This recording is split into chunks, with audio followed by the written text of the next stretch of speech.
El autor que hoy nos acompaña comenzó a escribir poesía con 18 años. Después se adentró en el ensayo y la novela y se ha convertido en uno de los narradores más reconocidos de su tiempo, Fernando Aramburu.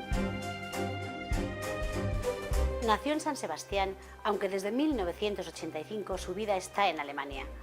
Allí ha trabajado como profesor y hasta ese lugar llegó por amor.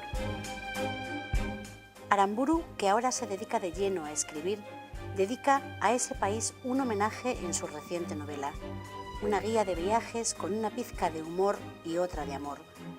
Viaje con Clara por Alemania. Narra la historia de una pareja que recorre el norte del país. Clara ha dejado la docencia y se dedica a escribir un diario por encargo. Ratón, por su parte, la acompañará para ayudarla en su trabajo. Juntos descubren la belleza de paisajes y ciudades. Él será quien escriba el verdadero diario de este libro. Estamos en un lugar privilegiado, en el Hotel Spa La Casa Mudéjar de Segovia, con el escritor Fernando Aramburu. Hola, Fernando. Hola. Bueno, la pregunta es un poco obligada. Esta novela se basa parte en tu vida personal y profesional. Esta novela no habría sido posible sin una larga prehistoria que empezó hace muchos años, lejos de Alemania, por cierto, que tiene que ver con una mujer con la que afortunadamente todavía convivo y que fue la razón por la que yo me desplacé en los años 80 del siglo pasado a Alemania, país donde he estado acumulando mucha historia personal, país que conozco bastante bien y no como turista, y sobre el que no había escrito apenas nada, salvo cosas ocasionales, hasta hace poco. De manera que fui acumulando una gran experiencia que se fue inflando hasta que se rompió en forma de viaje con Clara por Alemania. Este encargo que le hacen a Clara es un diario sobre varias ciudades alemanas. ¿Te gustaría a ti realizarlo alguna vez? No, porque en realidad este encargo lleva a una obra de tipo convencional, que es contra lo que yo escribo en este libro o de lo que me mofo. Lo siento por Clara, pero ella encarna un tipo de escritor con el que no me identifico y ante el cual no soy capaz de estar sin ironizar, sin burlarme. ¿Qué lugares visitan los personajes en la novela y por qué estos en concreto? ¿Qué tienen de especial? Estos lugares que visitan mis personajes en la novela en realidad ni siquiera son los más interesantes de Alemania, con la excepción de Hamburgo y Berlín. Los visitan por razones prácticas, es decir, son los lugares que me quedan más cerca de casa y a los que me resultaba más fácil desplazarme para hacer fotografías, para tomar notas. Y son, bueno, corresponden todos ellos al norte de Alemania, zona protestante, zona bastante puritana, quizá no la más divertida de Alemania, y en la que no están los paisajes más atractivos. Es la zona plana, la zona planchada que dice mi personaje. Aquel detenerse repentino. Yo no sé muy bien si atribuirlo a una decisión consciente mía o a una imposición del aire que por medio de una extraña densidad me obligaba a permanecer inmóvil, preservando así el encanto del momento, que terminó tan súbitamente como había comenzado cuando, ¡plam!, una mujer joven, de piernas esbeltas, embutidas en medias de malla, cerró de un recio golpe la puerta del taxi, del que acababa de apearse, parado en la calzada, a pocos metros del lugar donde yo me encontraba. En la novela se pueden ver asuntos familiares, entre recorridos geográficos, literarios, acompañadas de un toque de humor importante, yo creo. ¿Cómo utilizaste ese humor? Yo venía de escribir un libro duro, triste, dramático, Los peces de la amargura, centrado en las víctimas del terrorismo, con una temática que no permitía expansiones humorísticas, jocosas de ningún tipo. Y yo necesitaba volver a un tipo de escritura que me resulta muy cercana a mi manera personal de ser, que es la sorna, es la guasa, es la burla. Y entonces, como yo tengo una visión muy positiva de Alemania y de los alemanes actuales, entendí que este libro, es decir, que un libro centrado en ese país me permitiría realmente explayarme en todo lo jocoso, humorístico, y para ello ideé un narrador que fuera así realmente, es decir, que prestara una atención especial a las debilidades de las personas, a los defectos de los sitios, un hombre nada solemne, sino más bien todo contrario, y que se expresa exactamente así, con desenfado y con humor. ¿La traducción al alemán está prevista ya? La traducción al alemán no se consuma por razones que ignoro y a pesar del interés que ha mostrado media docena de editoriales. Yo tengo esperanza de que este libro se traduzca al alemán, entre otras razones porque entiendo que es un libro en el cual podrían reflejarse los lectores alemanes, puesto que trata de ciudadanos de aquel país que son vistos desde una mirada ajena, desde una mirada externa, puesto que el narrador es extranjero.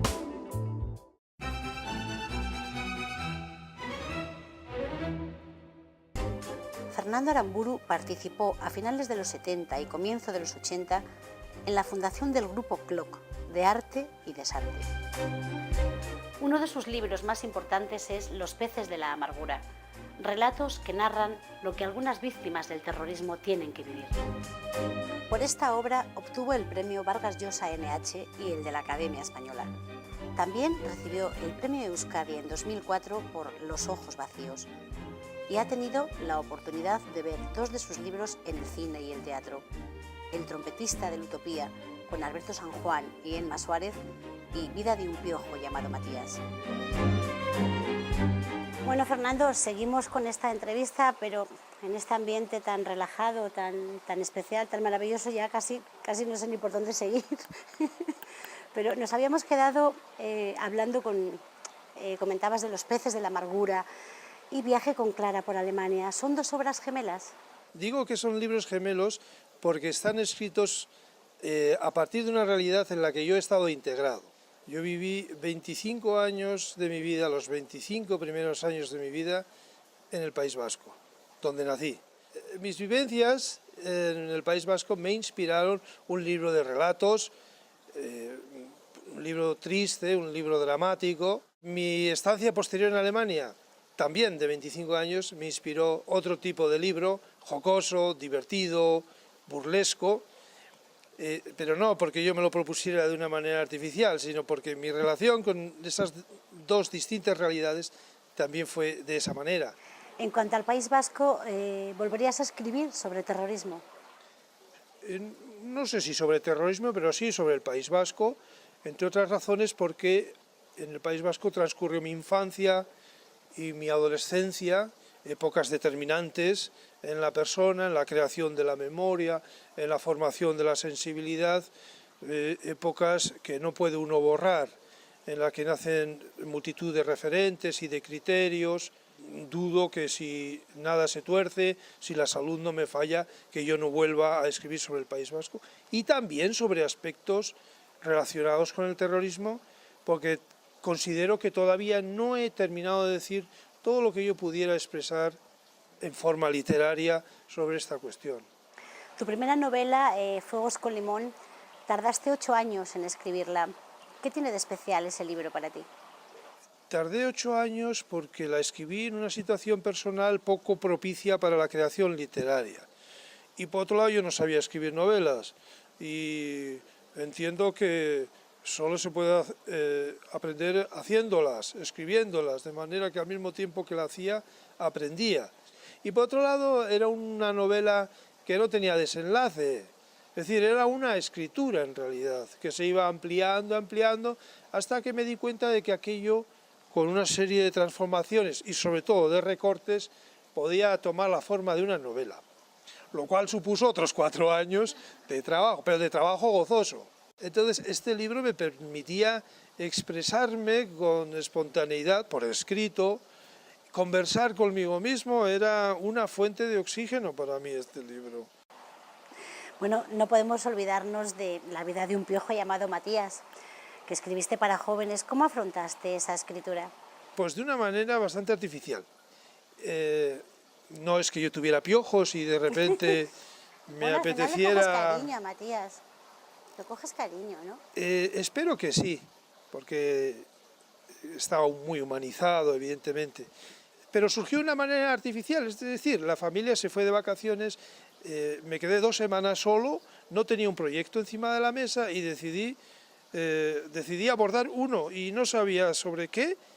Y en el colegio, en la sala de maestros, una vez más, encontré un letrero donde ponía piojos en la clase 3B o en la 2A, no recuerdo. Y a partir de ahí me vino la idea de hacer algo, pero desde el punto de vista del piojito.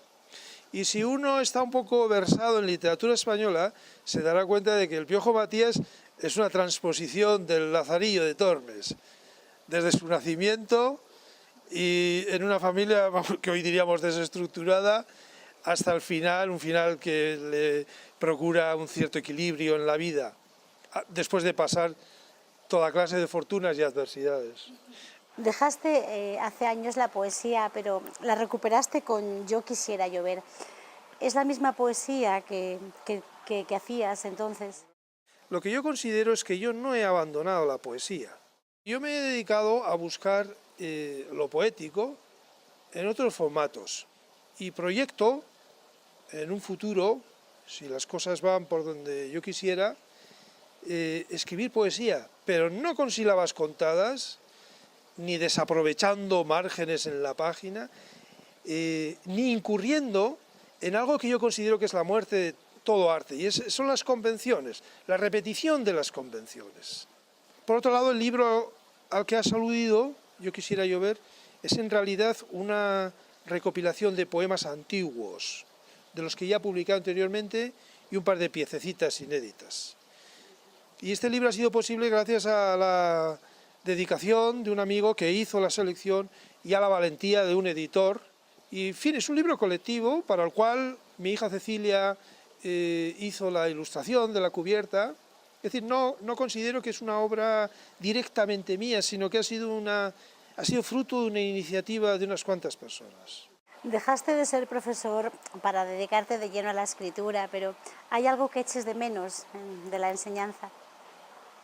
No echo de menos la enseñanza porque le dediqué muchos años y además trabajé muy a gusto con niños y con adolescentes. Le estoy muy agradecido a la enseñanza por diversas razones. La primera, porque era una ventana al mundo.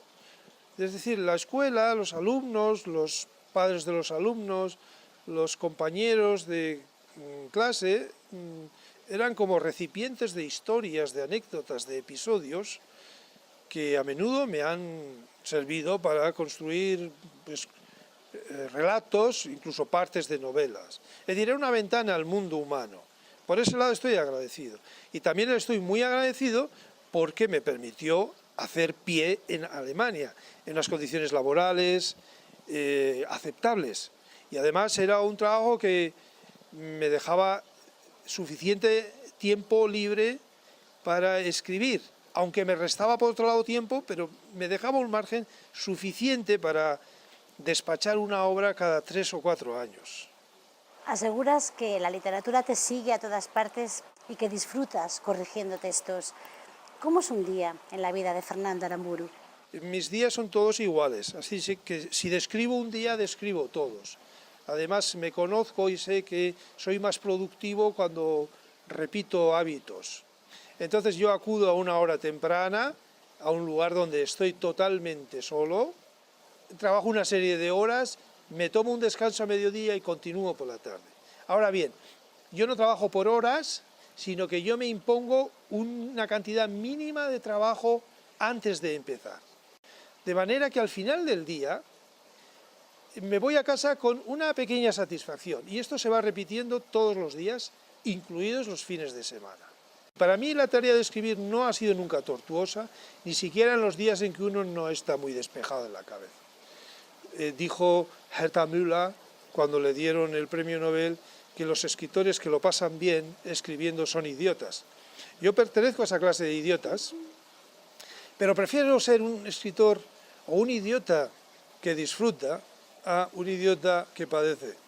Bueno, Fernando, me vas a permitir, antes de terminar, que dé las gracias a todo el personal donde estamos en este spa de la Casa Mudéjar de Segovia, tan maravilloso, que nos han permitido grabar con todo tipo de facilidades y, por supuesto, compartirlo contigo, pues ha sido doblemente. Muy a gusto con todos vosotros, con todo el equipo. Pues yo creo que esto tenemos que repetirlo, ¿no? Por mí, cuando queráis.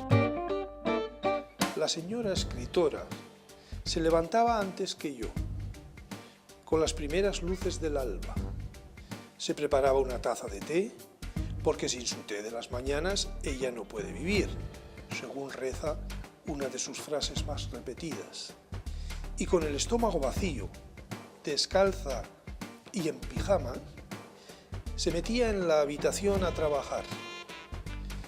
Yo le había dado mi palabra de no molestarla con ruidos. Me abstenía, en consecuencia, de escuchar la radio. Andaba con pasos de gato por el piso y manejaba la vajilla, los cubiertos y demás utensilios de cocina como si fueran pompas de jabón que pudieran estallar al menor roce. Ha hecho que su experiencia en Alemania quede plasmada en un bonito recuerdo como este. Deja entrever el paisaje y la literatura de campos y ciudades que serán recordadas por sus habitantes, por los que hacen turismo o para aquellos que, como él, llegaron un día y decidieron quedarse.